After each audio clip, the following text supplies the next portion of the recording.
गेल्या आठवड्यामध्ये माझ्याकडे एक पेशंट आले.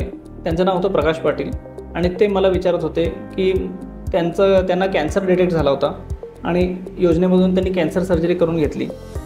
कॅन्सर सर्जरी योजनेमधून झाल्यामुळे त्यावेळेला त्यांचं प्लास्टिक सर्जिकल रिकन्स्ट्रक्शन झालं नाही आणि त्याच्यामुळे त्यांचा चेहरा वाकडा झाला आहे आणि त्यांना जेवता येत नव्हतं.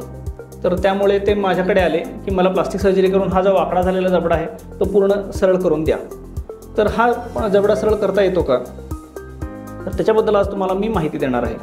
नमस्कार, मी doctor Mayur Deshpande, director Anant plastic surgery centre, Dabholkar corner, Kolhapur. Belgaum हा जो पट्टा आहे ह्याच्यामध्ये तंबाखूची शेती भरपूर होते आणि त्याच प्रमाणामध्ये लोक पण तंबाखूचं सेवन खूप मोठ्या प्रमाणात करतात. तर या तंबाखूमुळे चेहऱ्याचं कॅन्सर पण उद्भवण्याची शक्यता असते. चेहऱ्याचं कॅन्सर उद्भवताना हा गालाचा असू शकतो किंवा जबड्याचा कॅन्सर उद्भवू शकतो. अशा कॅन्सरचं ट्रीटमेंट करताना कॅन्सर सर्जन जे आहेत तो जबड्याचा तो भाग किंवा गालाचा तो भाग पूर्णपणे काढून टाकतात. मग अशा वेळेला त्या ठिकाणी जी त्वचा गेलेली आहे त्याच्या ठिकाणी दुसरी नवीन त्वचा देणं गरजेचं आहे. त्याचप्रमाणे जर करता जबड्याचा हाड काढलेला आहे तर त्याप्रमाणे दुसऱ्याकडचं हाड काढून ते हाड परत पूर्ववत बनवून देणं खूप गरजेचं आहे. आणि हे केल्याशिवाय त्या चेहऱ्याचा जो पहिल्यासारखा जो अपीअरन्स असतो तो तसा राहत नाही आणि चेहऱ्याची सिमेट्री बिघडते.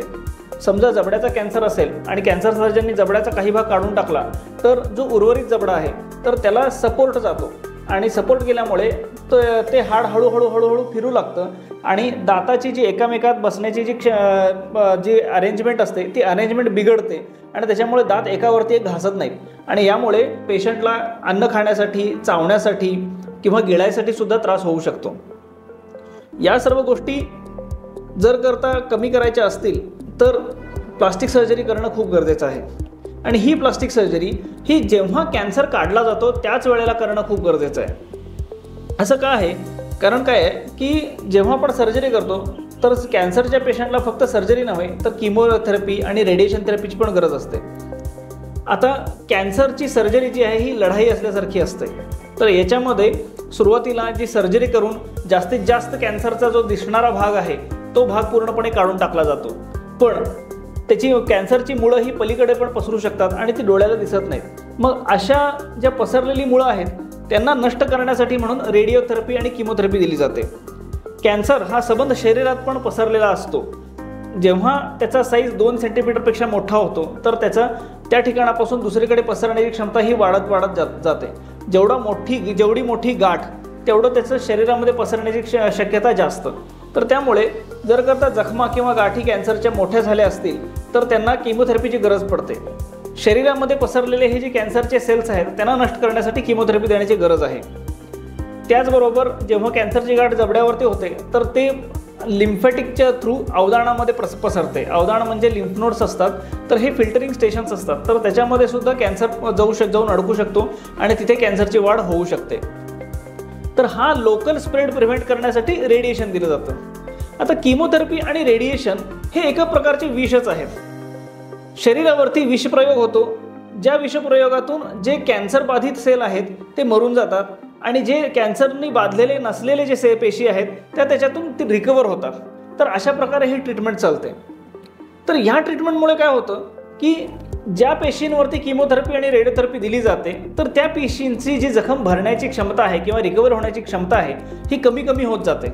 आणि त्यामुळे जर करता एकदा सर्जरी झाली असेल, किमोथेरपी आणि रेडिएशन झालं असेल, त्यानंतर त्या व्यक्तीची प्लास्टिक सर्जरी करणे खूप जास्त अवघड जातं. पेशंटला रेडिएशन, सर्जरी आणि किमोथेरपी नंतर रिकवर होण्यासाठी किमान 1.5 ते 2 वर्ष लागतात. आणि कॉस्मेटिक सर्जरी त्यांना जर का करायची असेल किंवा प्लास्टिक सर्जरी त्या अवयवाची करायची असेल तर त्यांना 1.5 ते 2 वर्ष थांबावं लागतं. 1.5 ते 2 वर्ष थांबून सुद्धा परत अगदी पहिल्यासारखी प्लास्टिक सर्जरी करणं पण कधी शक्य होत नाही. कारण काय आहे, रेडिएशनमुळे ज्या मानेच्या रक्तवाहिन्या असतात त्या सगळ्यात रक्त गोठून जातं किंवा त्या साईजने खूप बारीक होऊन जातात, त्या वाळून जातात.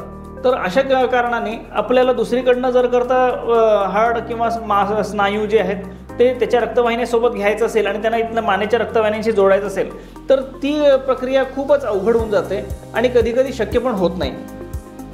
त्यामुळे जेव्हाही कॅन्सर डिटेक्ट होतो किंवा कॅन्सरची सर्जरी करावी अशी आपल्याला सल्ला मिळतो तर त्यावेळेला त्याच सर्जरी बरोबर प्लास्टिक सर्जरी करून आणि त्या जागेचं रिकन्स्ट्रक्शन करून घेण्याचं आपण डॉक्टरांना विचारलं पाहिजे आणि त्या एका सिंगल प्रोसिजरमध्ये ती प्लास्टिक सर्जरी झाली तरच बेस्ट रिझल्ट मिळतो हे आपण जाणून घ्यायला पाहिजे आणि डॉक्टर्सना आपण अशी स्पेसिफिक रिक्वेस्ट केली पाहिजे। आता ज्या गव्हर्नमेंटच्या योजना आहेत त्या योजनांमध्ये प्लास्टिक सर्जरीसाठी जे बजेट आहे ते खूप कमी आहे आणि त्यामुळे काय होतं की डॉक्टरांकडून हे सांगितलं जात नाही की रिकन्स्ट्रक्शन सर्जरीची गरज आहे किंवा रिकन्स्ट्रक्शन सर्जरीसाठी किती खर्च येईल वगैरे ह्याच्याबद्दल डिस्कशन्सच होत नाहीत। तर त्यामुळे जर करता आपल्याला आपल्या चेहऱ्याची काळजी असेल किंवा कॅन्सरबाधित अवयवाची काळजी असेल आणि त्याचं जर का आपल्याला रिकन्स्ट्रक्शन करून घ्यायचं असेल तर एका तज्ज्ञ प्लास्टिक सर्जनला भेटावं, तज्ज्ञ कॅन्सर सर्जनला हे विचारावं की प्लास्टिक सर्जरी आपल्याला करून घ्यायची आहे आणि ती पहिल्याच सर्जरीमध्ये आपल्याला करायची आहे याच्याबद्दल पूर्ण माहिती घ्यावी आणि तर पुढे जावे। तर ह्याच्यानी काय होतं की जो कॅन्सर आहे ती तर पूर्ण निघतेच आणि त्याचं रिकन्स्ट्रक्शन पण चांगलं झाल्यामुळे तुमचा चेहरा जो आहे तो परत पहिल्यासारखाच राहतो। आता 100% पहिल्यासारखा राहतो का तर नाही, पण ॲटलिस्ट तुम्हाला व्यवस्थित खाता पिता येतं, चेहरा दिसायला चांगला दिसतो आणि चेहऱ्याचे जे प्रपोर्शन्स आहेत ते बऱ्यापैकी पहिल्यासारखेच रिटेन राहतात। काही व्रण हे कायमस्वरूपी राहतात पण चेहऱ्याचा आकार वगैरे बऱ्यापैकी नियर नॉर्मल राहू शकतो। तर अशा रीतीने ज्या वेळेला कॅन्सर डिटेक्ट होतो आणि कॅन्सरची सर्जरी ठरते तर त्याच वेळेला प्लास्टिक सर्जरी करून घेणं गरजेचं आहे।